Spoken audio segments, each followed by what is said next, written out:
Frieren relaxava na banheira de mármore branco, a água quente envolvendo seu corpo cansado. Seus olhos estavam voltados para as amplas janelas de cristal adornadas com finas grades de ouro, de onde contemplava o céu estrelado, um vasto oceano de constelações e galáxias sem fim, tão distantes quanto belos. Pensamentos de Frieren. Esse palácio é maior do que qualquer construção que eu já tenha visto. E, ainda assim, foi erguido com os materiais mais caros possíveis, em quantidades tão absurdas que é como se Wardenstein visse tudo isso como nada. Só um único cômodo desse lugar deve valer mais do que vilas inteiras. Talvez até mais do que um reino. Seus pensamentos foram interrompidos por uma leve batida na porta. Senhorita Frieren. Meu mestre pediu que eu viesse recolher suas roupas sujas. Frieren, pode entrar. A porta se abriu suavemente, revelando uma figura singular. Era uma moça de aparência quase etérea. Sua pele parecia feita do próprio espaço sideral, repleta de pontos cintilantes como estrelas, galáxias girando lentamente em seus cabelos negros como o vácuo. Seus olhos eram completamente brancos, sem pupilas.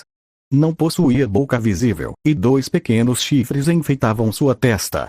O corpo, voluptuoso como o de Fern, fez Frieren desviar o olhar por um breve momento, sentindo-se estranhamente insegura.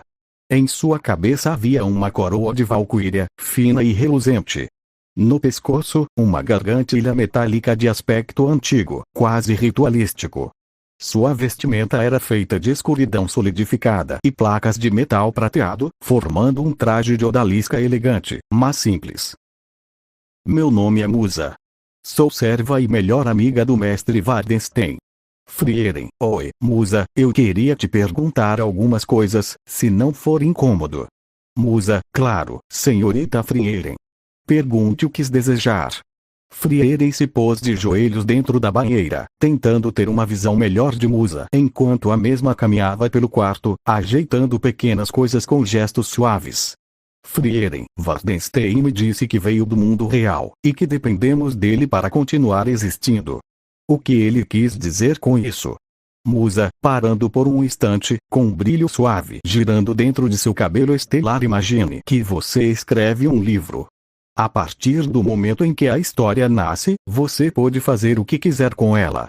Foi o universo do mestre que criou todos os outros universos, inclusive lá onde nasceu o ser que criou o seu mundo, alguém chamado Kaneito Yamada. Frieren ficou em silêncio, absorvendo aquela revelação com os olhos arregalados. Era difícil compreender, mas ao mesmo tempo, fazia sentido de um jeito assustador. Frieren, mas por que ele está aqui? Sozinho. Musa, com um tom mais suave e melancólico, o mundo real foi destruído, por algo que chamam de apocalipse. O mestre sobreviveu, mas ficou preso nesta dimensão, condenado a viver por toda a eternidade, e além dela, sustentando todos os universos com sua energia vital. Ela olhou pela janela por um breve momento, como se enxergasse algo que Frieren não podia ver. Musa, eu me lembro das palavras dele ao descrever a maldição. Ficarei preso a este lugar por tanto tempo que verei a existência e a inexistência acabarem, e ainda estarei aqui. Frieren afundou um pouco mais na água quente, o vapor subindo ao redor de seu rosto pensativo. Mesmo eu, que vivi tantos séculos, nunca imaginei que alguém pudesse carregar uma solidão tão vasta. Frieren então se lembrou de algo.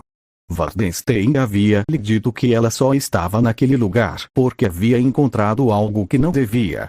Frieren, Musa, o Wardenstein disse que eu só fui parar aqui porque encontrei algo que não devia ter encontrado.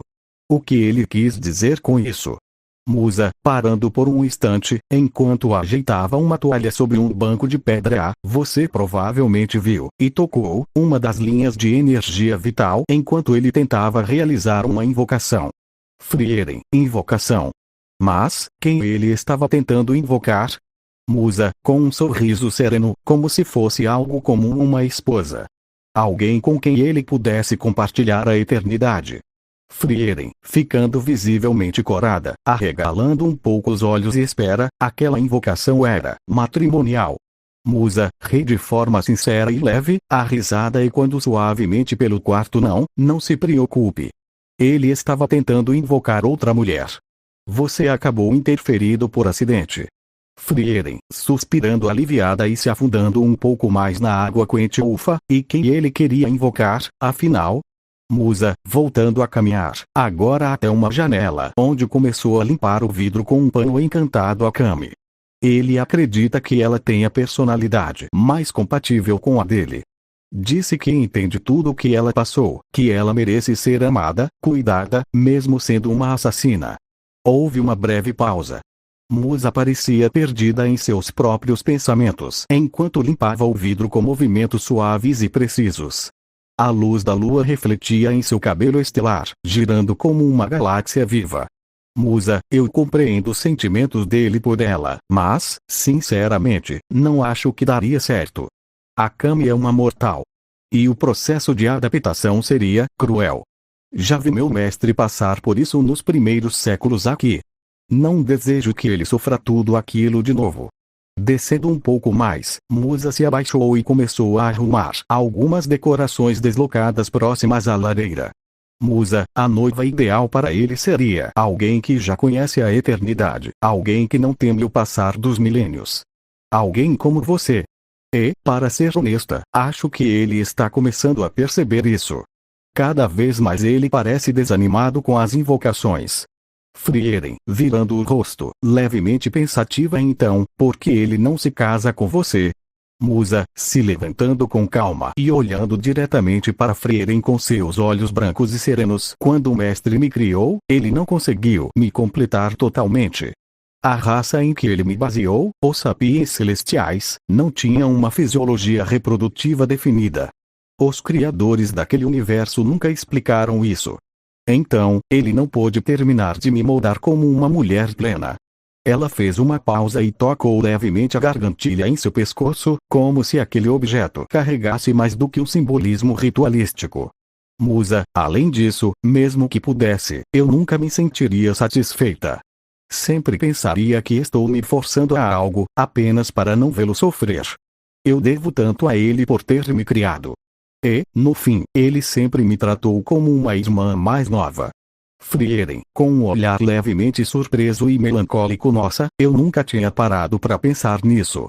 O silêncio voltou a preencher o espaço por alguns segundos, quebrado apenas pelo som da água ondulando e o leve sussurrar do vento lá fora. Uma imortal pensava na eternidade. A outra já havia vivido séculos observando alguém lutar contra ela. Musa terminou de limpar as últimas decorações e, com movimentos graciosos, recolheu as roupas sujas deixadas por Frieren sobre uma cadeira próxima. O quarto agora exalava um perfume suave de flores noturnas, trazido por incensos quase imperceptíveis, queimando discretamente nas extremidades da sala. Frieren permaneceu em silêncio por um instante, observando Musa com um olhar contemplativo. Frieren, Musa, antes de você ir, será que poderia pedir ao Wardenstein para trazer Fern Stark e minha antiga mestra, Flamme? Musa, já de costas, virou-se devagar, com uma expressão serena e curiosa. Musa, claro. Deseja vê-los por alguma razão específica? Frieren, sim. Há algo que quero discutir com eles, algo importante. Preciso entender melhor certas coisas, e só conversando com quem conheço bem, vou conseguir. Musa assentiu, com um leve sorriso compreensivo. O brilho em seus cabelos estrelados oscilou levemente, como se reagisse à decisão de Frieren. Musa, transmitirei seu pedido ao mestre. Ele escuta com atenção quando se trata de você. Ela fez uma breve reverência, sua silhueta cósmica cintilando em meio à luz suave do quarto. Ao sair, a porta se fechou quase sem som, como se respeitasse um momento. Sozinha, Frieren soltou um longo suspiro, deixando-se afundar um pouco mais na água antes de finalmente se levantar. A água escorreu por sua pele com vapor leve, desenhando linhas suaves em seu corpo pálido e exausto. Pegou uma toalha espessa e felpuda deixada sobre um banco próximo, e se secou com movimentos lentos e pensativos. Caminhou até a cama, onde repousava um vestido de seda branco, simples, mas belíssimo, com alças finas e caimento suave, como se tivesse sido feito sob medida para ela. Vestiu-se com calma, o tecido frio contrastando com o calor recente do banho. Seus olhos se voltaram mais uma vez para a janela, onde as estrelas ainda brilhavam, indiferentes e distantes. Frieren, pensando, o que estou sentindo agora é confuso. Mas preciso entender. Antes que algo dentro de mim desapareça de vez. Ela se sentou na beira da cama, os cabelos ainda úmidos escorrendo pelas costas, aguardando a resposta que viria.